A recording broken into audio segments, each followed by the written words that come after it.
She's my everything. I need her back. Her name is Diana Duve. This is a photo of 26-year-old Diana Duve of Vero Beach. I don't know where she is. Police describe her as 5'3", 120 pounds, brown hair. And I'm looking for her, but I don't know. She was last seen leaving the What a Tavern restaurant around 1 a.m. Friday morning with a man they say is her boyfriend, 32-year-old Michael David Jones. Neither has been heard from since. I contact Lieutenant Harrelson and say, I'm gonna need help with this case because there's much more to this than just a missing persons case. We're in a million different directions trying to find her and him. His phone has been turned off. Her phone is now turned off. Diana was out with some friends. They described her as enjoying herself, but she was texting a lot. They just felt like it was a little out of the ordinary. She left her friends and then went and met up with Mike Jones at another establishment. It's called What a Tavern. They appeared to be having a good time, as in having quite a few drinks. At one point, it appeared as though she was crying and visibly upset, but then kind of not. And when they were leaving, the bar staff said, "Are you guys okay to get home?" Mike said, "I'm gonna drive her home, don't worry about it." What time was that?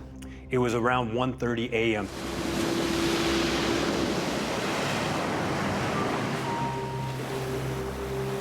I didn't wait for her that night.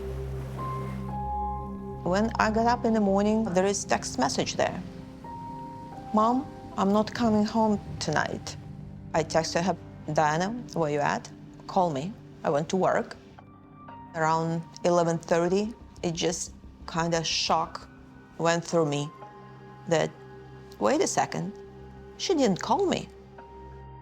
She was 26 years old, and she would call me every day. It set me off immediately. I was trying to tell everybody who would listen, if she's not calling me, it's because she can't.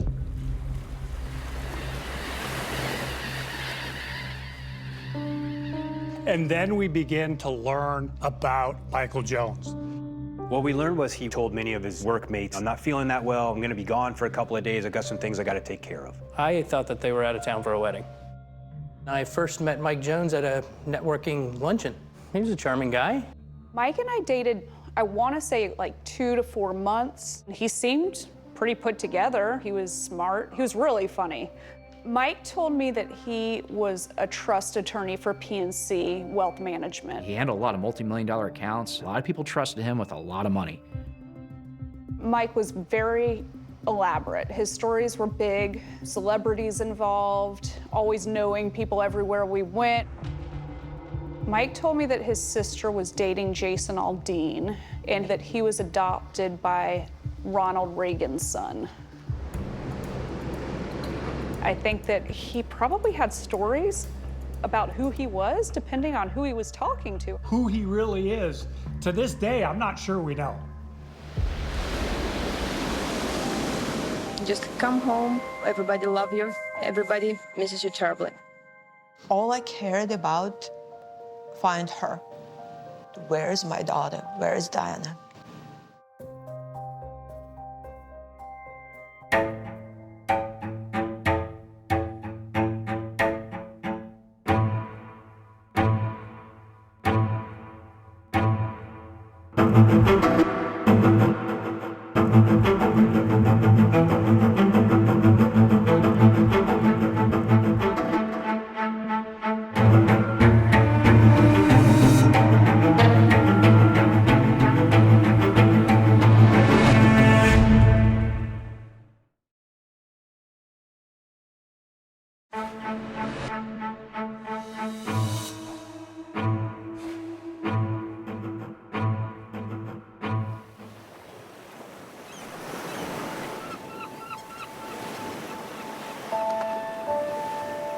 We've interviewed all of these people. We've run down all the leads that we had. We're in a million different directions. On Saturday, June 21st, 2014, Lieutenant Matt Harrelson and Sergeant Brad Metz with the Vero Beach Police Department were not having much luck trying to find out what could have happened to Diana Duve and Mike Jones. Investigators went to Jones's apartment, but no one was answering the door. We did get a search warrant that day to get into Michael Jones's apartment to try to collect physical evidence or find Diana, and hopefully it'd be, next to nothing. When the investigators returned with a warrant, they were surprised to discover Lena and Bill Andrews, Diana's mother and stepfather, sitting outside in their car. Is that unusual? Oh my gosh, that's crazy. Lena is sitting at the house, hoping for a sighting of her daughter. She's just beside herself. She's crying, she's upset. She wants to go physically kick the door in. Before investigators went inside, they interviewed Lena. She told them that the last communication she had from her daughter was that text Diana sent in the early hours the previous day. She texted me at 1:45 a.m. I won't be home. It was in Russian, the language they spoke with each other. So Lena believed it had to be from her daughter. As the hours passed on Friday with no sign of Diana, she grew increasingly desperate. You called Michael Jones? I did call Michael Jones, yes. He was like, oh, don't worry, she's with me. Everything's okay. Oh, he said that? Yes. So I was like, oh my God, Mike, you guys killing me. I'm worried sick. I need to talk to her. I want to hear her voice. I told him, give her a phone. All of a sudden, oh, she's sleeping. Well, wake her up, because I have to talk to her. All of a sudden, another excuse. She's at my place, but not there right now. I told him, you go home, you wake her up, call me back in 30 minutes. But Jones never called Lena back, and she never heard from him again.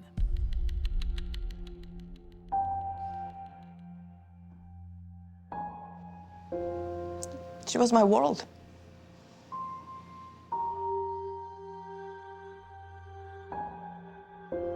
Diana was born in Moldova, a small country in Eastern Europe. Diana immigrated to America when she was 13 to join her mother Lena, who had married Bill, an American. A girl that didn't speak English at all. Within 2 months, she was in a regular school class. In a few years, you couldn't even guess that she's not American. In 2011, Diana received her nursing degree. At the time she disappeared, Diana worked with cancer patients at the Sebastian River Medical Center. She really, really cared about her patients, about patients' families. She's highly intelligent, always motivated. Chelsea DeMaio was Diana's best friend and former roommate. She's very easygoing, just fun to be around. In the summer of 2013, Chelsea says Diana met Jones at a bar in Vero Beach. Did she seem smitten from the start? No. No. No.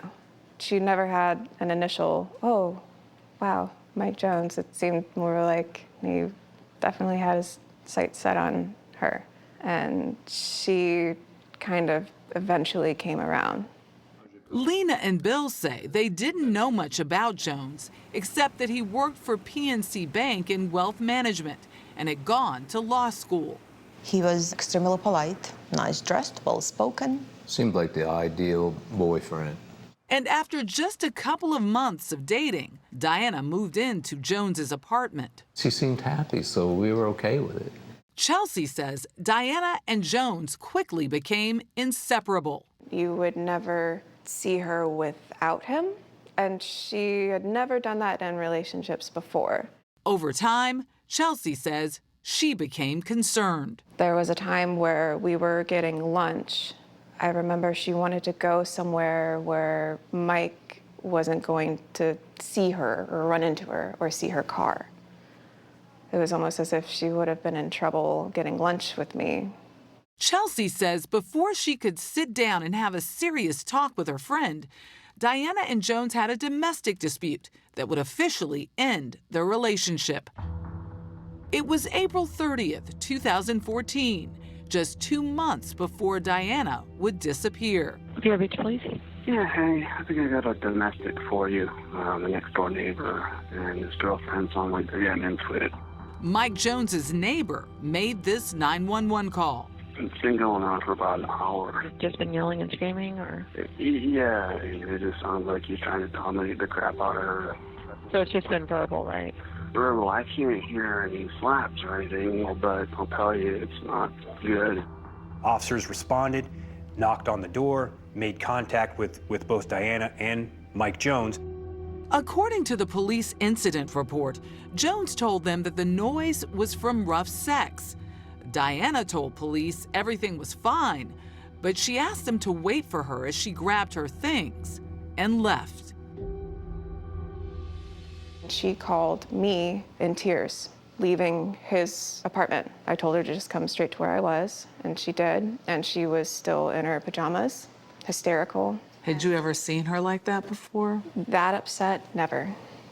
Never. She was explaining that he was screaming at her, that it had been going on for what felt like hours, and he just wasn't letting up. And if he finally got to the point where he had put his hands around her neck and started strangling her, I could clearly see that there were marks on her neck. So Chelsea says she took these photos, which show what appears to be hand marks on Diana's neck. I need to document this. I need to protect her. But despite Chelsea's efforts to get her to make a formal report, Diana chose not to press charges. She just wanted to move her things out and remove herself from the situation, and that's what we did. Diana moved back in with her parents and did not tell them that Jones had tried to strangle her. I think she was just trying to protect me so I wouldn't worry, and she thought that she handled it. In her mind, it was over. But Lena says Jones continued to pursue Diana. She would tell me, he texted me, looks like he doesn't understand that I broke up with him. Now with a search warrant, almost 48 hours after Diana was last seen with Mike Jones, investigators entered his apartment. You can see the sheer fear and panic in Lena's eyes. I said, Lena, I promise you, I'm gonna get your daughter back for you one way or another. I vividly remember that I was walking back and forth in the front of this apartment, neighbors, people that I don't know, all coming out. This girl just came and hugged me and said, "Oh, everything gonna be okay." And I looked at her and said, "No, it won't."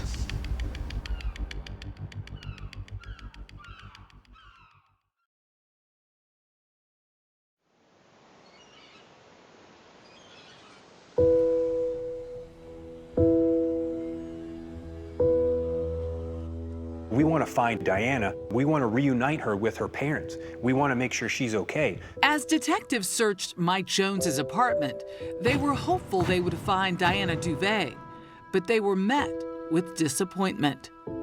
We didn't find a lot. We didn't find any belongings that we felt were Diana's. We didn't find any sign of her. But they were not discouraged. Sergeant Metz was motivated by that promise he made to Diana's mother, Lena, that he would find her daughter. What really drove me to keep pushing forward was a mother begging you, please find my daughter for me. They knew that in order to find Diana, they needed to find Mike Jones. Investigators grew concerned when they learned that about 12 hours after Jones was last seen with Diana at the What a Tavern bar, he was captured on surveillance footage visiting a PNC bank in Vero Beach. When he went to the PNC bank, he withdrew $2,500 in cash and then told many of his workmates, he said, I'm not feeling that well. I'm going to be gone for a couple of days. I've got some things I got to take care of. Investigators grew even more alarmed when they learned that Jones had a criminal record. Prior to moving to Vero Beach, he had been charged with aggravated stalking for threatening to kill an ex-girlfriend near Fort Lauderdale in 2012. 911, what is your emergency? This is the 911 call from that incident. My ex-boyfriend just called me and told me that he has packed his gun and that as soon as I walk outside, the gunshot will go off in my head. What happened?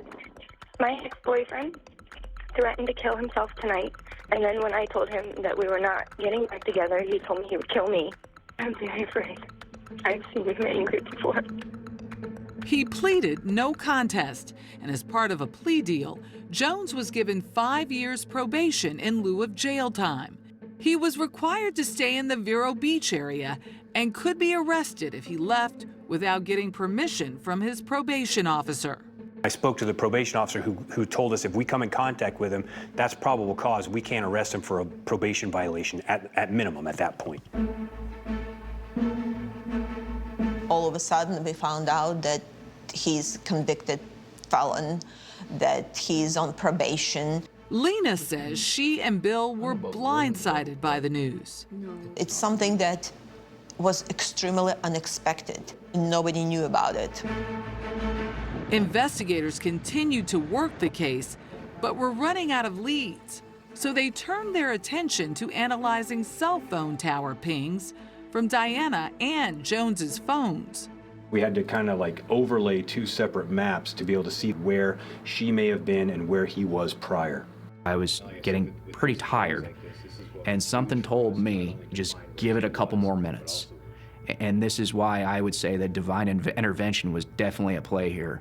Within a few minutes, I found something that was really odd. Sergeant Metz noticed there was only one ping from Jones's phone off a cell tower located in the Fort Pierce area, approximately 25 minutes from Vero Beach. So Metz had dispatched alert local authorities there to be on the lookout for Jones's gold Honda and Diana's black Nissan. I'm on my way home, get in bed, and then my phone rings. Fort Pierce PD had located Mike Jones' car. Jones's gold Honda was located in the parking lot of a Hampton Inn. Hotel surveillance footage showed that Jones had checked into the hotel almost 24 hours after Diana went missing. He appeared to be alone. According to the front desk staff, Jones paid in cash for 2 nights and instructed them not to tell anyone he was there and not to transfer any calls to his room. You don't know what you're going to find when you get in that room. You know, your heart's racing.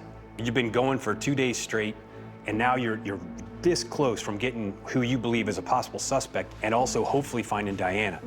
Around 11:30 p.m., using a key card given to them by the front desk, Metz and Harrelson entered Jones's hotel room. He seemed surprised? He was surprised to see us, absolutely. He was sitting on one of the double beds with like a V-neck t-shirt on and some shorts and smoking a cigarette, and he was talking on a phone, on a cell phone. It was a burner phone, a phone that is difficult for police to trace. All right, Mike, you have a pretty good reason why we're here, I'm sure. This is audio of Sergeant Metz speaking to Jones in his hotel room. I'll tell you unequivocally, I don't know where she is. Don't have the slightest clue. I'm trying to find her.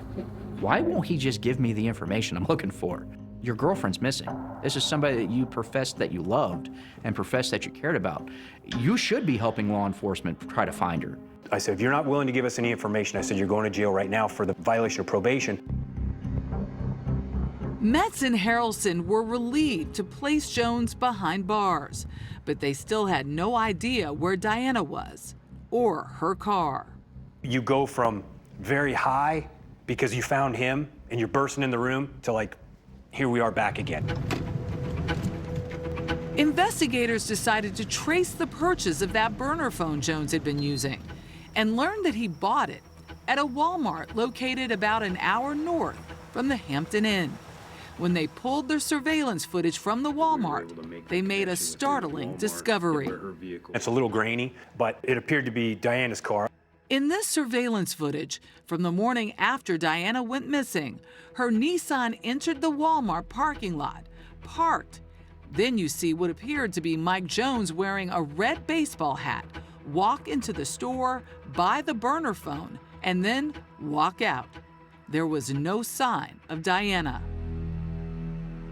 But despite buying the burner phone, Jones occasionally still turned on his primary phone. He would turn it on and then use it for something and then turn it back off. Let me go through these pings one last time. I said, maybe I'm missing something here. I found one. I mean, maybe we can catch lightning in a bottle twice. So Metz and Harrelson analyzed Mike Jones's primary cell phone pings one more time, looking for any pings in and around the area of the Walmart. He and I are kind of looking at it together. I'm like, well, this one's strange. He goes, well, what do you mean? I said, well, what's he doing up in Melbourne? It appeared that Jones had picked up a call in the Melbourne area, almost 1 hour north of Vero Beach. So local police were alerted and asked to search that area for Diana's car. And just 30 minutes later, detectives received a call they had been desperately waiting for. They had found her vehicle. 3 days after Diana had gone missing, her car was located in a Publix parking lot in Melbourne, Florida. We jump in the car, we're rocking and rolling. And there she was. Crazy. Crazy.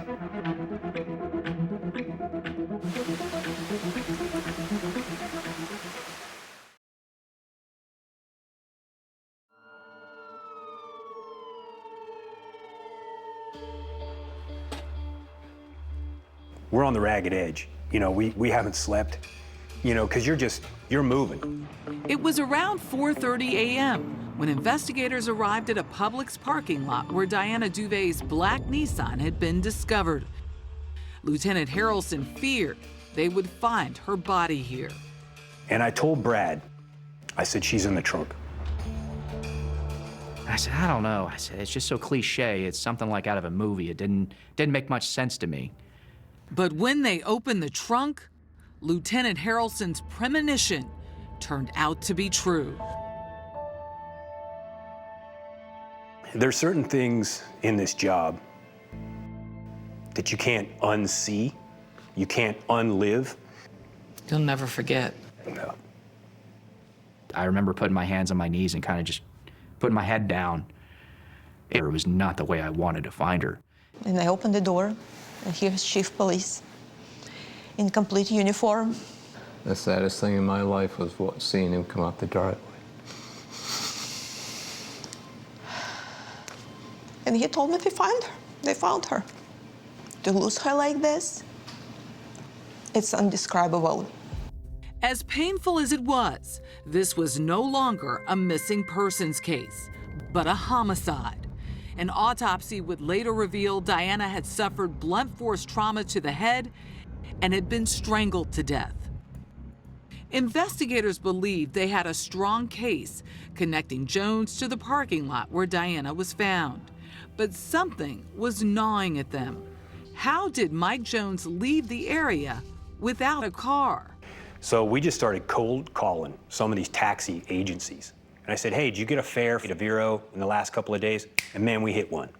And I was like, wow, you know, like that's just like, that doesn't happen every day. So we got lucky on that one. Around 8 a.m., after Jones dropped off Diana's car, a man called for a taxi down the street. I showed up and there was a guy outside with a red hoodie on. And he got in the passenger side of the vehicle. During the hour-long ride, they briefly chatted. I asked him questions like what brought you down here? And he said, oh, well, I came here with a friend of mine, you know, and so then I asked him, I said, how come you didn't get a ride back with your friend to Vero Beach? And he said, well, they got into an argument and she's very pissed with her. The former cab driver, who asked us not to use his name, says that he dropped the man off across the street from this apartment in Vero Beach. It was Mike Jones's apartment. The kicker was he was able to pick him out of a lineup too, which really helped our case. And just 2 days after they found Diana's body, they had enough evidence to officially charge Mike Jones with her murder. He would plead not guilty. He didn't show any emotion. He didn't ask any more questions. He just sat there. You there, Mike? Yeah, I request my right to counsel. And right to remain silent. Okay, we got nothing else to say to you. Assistant State Attorney Brian Workman was assigned to prosecute the case, along with State Attorney Thomas Backadall. As they started digging, they soon learned that Mike Jones was no ordinary suspect. He doesn't fit the mold of your average violent murderer. Jones was well educated with a master's and law degree, and he was a respected member of the Vero Beach community. It was shocking that Mike would have done this. I think it blew everybody's mind. Stuart Pierce was friends with Jones. Mike Jones was a guy that you wanted to be friends with. He was clean cut, real nice guy. He first met him at a networking luncheon shortly after Jones had moved to Vero Beach in the summer of 2013. We saw him everywhere that there was to be seen. Cufflinks and a well-starched shirt. Jones was often seen at local charity events. Here's a guy who was able to work his way into the community here.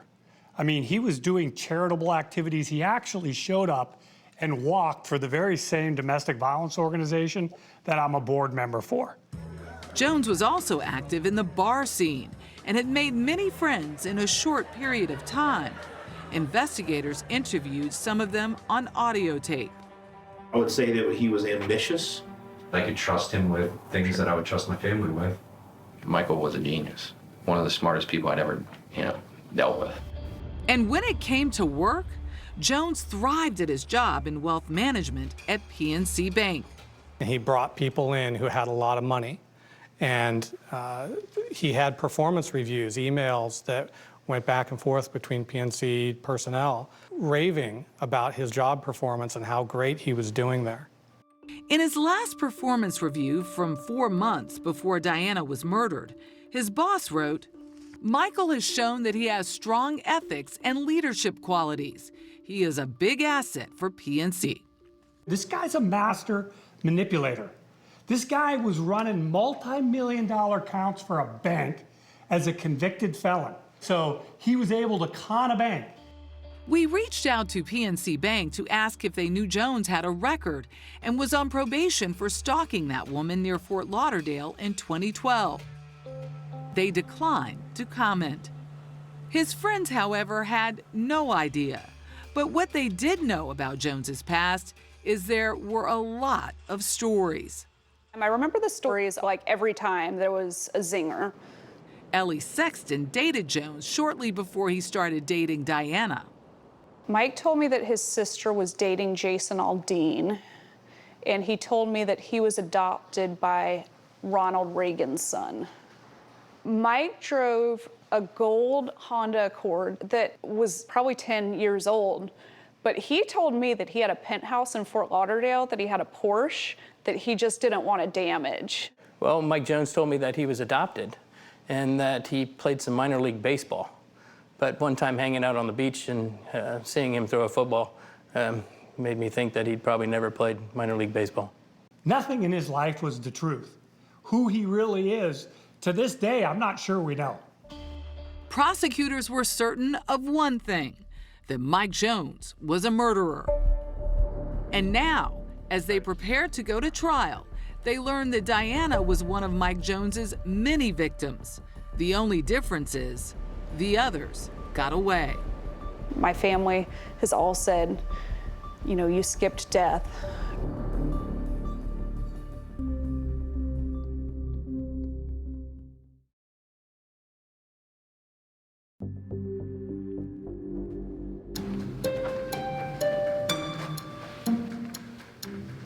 Say a woman's name with whom he had a relationship, and there is abuse. As prosecutors continued to unearth more details about Mike Jones, they say there was a clear pattern in how he treated his ex-girlfriends. He's Prince Charming, in the door, right? But then slowly he'll begin telling them what to wear, what friends to hang out with. He's calling incessantly. He's showing up at restaurants. He's reading her phone. A couple of the women that we talked to, he would hold them in place for long periods of time. He was very controlling. Ellie Sexton only dated Mike Jones for a few months, but says she witnessed his violent temper. Mike never got physical, but there were a few times that he just had some jealousy behaviors. I do remember him screaming in my face one time and getting really close to me and feeling fear. And investigators also learned that Mike Jones's stories about his past were flat-out lies. He's a pathological liar. In a personal essay he wrote for college admission, Jones claimed that he was born into poverty to uneducated and abusive parents. He wrote that he was placed with several foster families and eventually was adopted. What is the truth about his upbringing? What do you think? He was spoiled rotten. His parents bought him motorcycles. They put him in private school. And it wasn't until his parents told him that they weren't going to pay for any more education, meaning law school, that was the point where he broke it off with them, manipulating, trying to get what he wanted. We reached out to Jones's family, but we never heard back from them. And the manipulation continued while Jones attended a graduate law program at the University of Miami. According to an email to his fellow students in 2010, Jones claimed that he was battling prostate, pancreas, and stomach cancer, and other alleged medical conditions that prohibited him from often attending classes. We have no record of any type of cancer diagnosis in his background or anything like that. But despite Mike Jones's dark past of lies and abusing other women, prosecutors could only tell a jury about his abuse of Diana and her murder. You should be convicting somebody for the crime that they committed, not based upon what they've done in the past. And when it was time to go to trial, they had to make an important decision: whether to go for the death penalty. Well, that was a tough one. We sat down with Lena and we said, listen, when we take this step, it's a whole different process. He explained that the proceedings could drag on for years, and even if one juror did not believe Jones deserved the death penalty, he would be given a life sentence instead. I wanted the death penalty, absolutely. He lost his right to live when he killed her, when he killed Diana. Brian and I agreed with them and thought that this is the route we need to take. In October of 2019, Mike Jones's trial finally began in Vero Beach. During opening remarks, prosecutors told the jury that Mike Jones abused Diana mentally and physically during their short 6-month on and off again relationship. She would talk about her feelings and the things that he had done and how he would be demeaning, and he would flip it. He would flip the scripts and start blaming her and accusing her and suggesting that it's her fault. What he was doing was gaslighting her. To back up their claims of physical abuse, prosecutors called Diana's friend Chelsea DeMaio and showed the jury the photos she took after that domestic incident when Jones allegedly strangled Diana. I could clearly see that there were marks on her neck. As disturbing as that was, Bacadol explained that after that domestic incident, Diana had secretly started seeing Jones on and off again. This is what happens in domestic violence. People want to know, why would she go back? And it's because of the control. And he had total control over her. Prosecutors said no one knows what they talked about in the early hours of Friday, June 20th, 2014, when they left the bar together and went to Jones's apartment. Now, they had been drinking that evening, and of course, that has an impact on your judgment. But Bacadol thinks Diana was trying to end the relationship for good. She was telling him that night it's over. I have no doubt in my mind that this was the end of this relationship. In fact, according to Lena, Diana had upcoming plans to go out west to visit a friend. And when he got wind of that, that was it. Prosecutors said they believe Jones lost his temper, and that's when he beat and strangled her. He had beaten her so badly that he knew at that point in time he could not let her go. He knew that if she were to leave the house that night and been covered in bruises, the jig was up for this guy, and he couldn't allow that to happen. And so he resorted ultimately to murder. The state admitted they didn't know exactly what time the murder took place, but said blood evidence showed that Jones placed Diana's body in the trunk of her car while it was parked in his garage. Next to the threshold where the garage door comes down, where the concrete meets it, we found like 2 very small droplets of blood. Whose were they? Diana's. When it was the defense's turn to lay out their case, they told the jurors that, in fact, no one really knew exactly what happened after Jones and Diana left the bar on June 20th. They raised the possibility that Diana's death could have been an accident. Jones's defense team declined our request for an interview.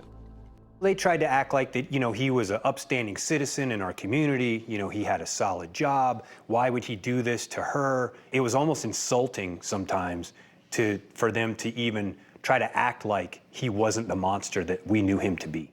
After 7 days of testimony, the case went to the jury. The prosecutors felt confident. I expected a guilty verdict, but I didn't expect it to happen as quickly as it did.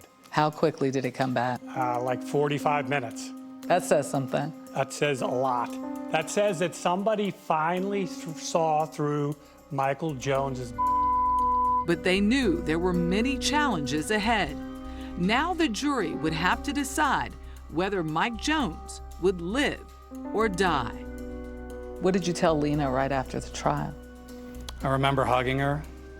I specifically remember telling her, now the heavy lifting comes. Be ready. What do you think is the most outlandish lie that Mike Jones told? Go inside the investigation at 48hours.com.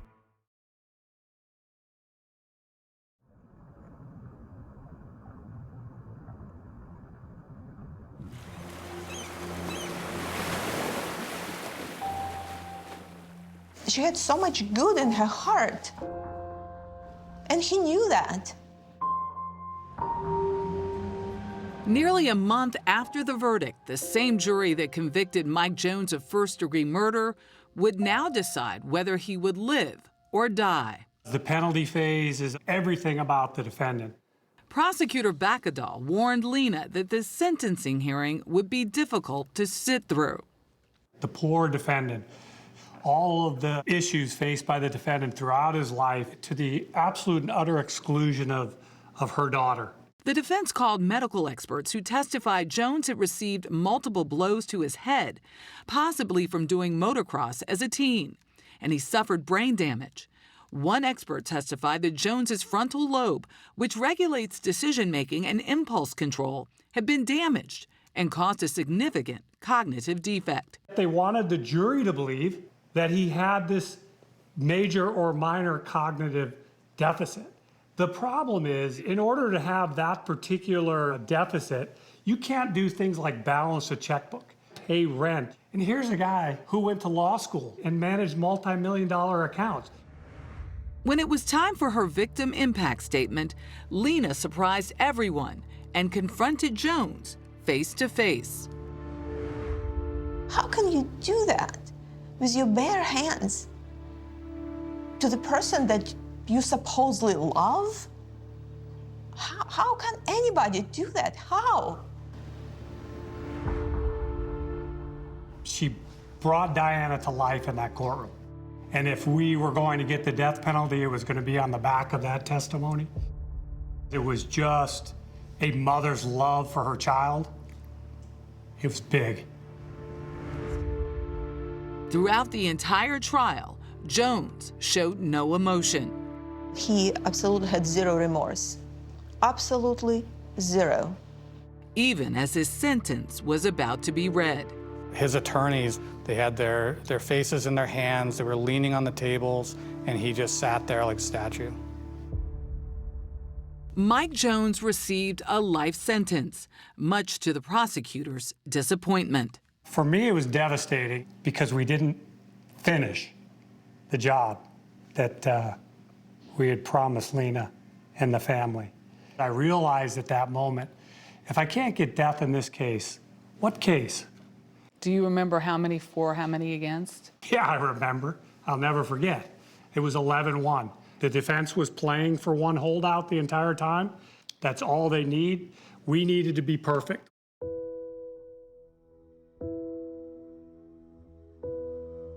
He's still gonna die in jail, one way or another, and he's never gonna hurt another girl again. At the end of the day, my daughter, Diana, she's not coming home. She's not. And he's still alive.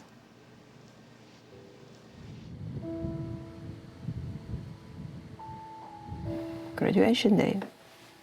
She was happy. All her adult life started. It was a good day. Lena wants people to remember and learn from her daughter's story. If this has happened to Diana, it's gonna happen to anybody. If you feel something is not right, listen to yourself, because something is not right. Today, after all these years, Diana's bedroom looks exactly the way she left it. It's one of the older pictures of Diana when she was a baby in Moldova. She really didn't want to take this picture. She was a little bit grumpy here. I'm thinking about Diana the minute I wake up. She's the last thing I'm thinking about when I fall asleep, every single day. And this is forever. That's how it's going to be.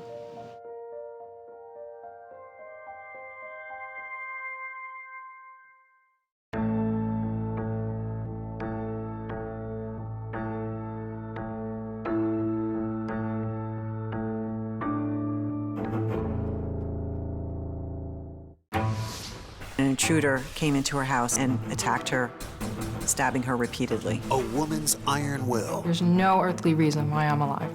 None. And the thin line between life and death. The amount of strength that goes into that is just unimaginable. 48 Hours, Saturday on CBS and streaming on Paramount+.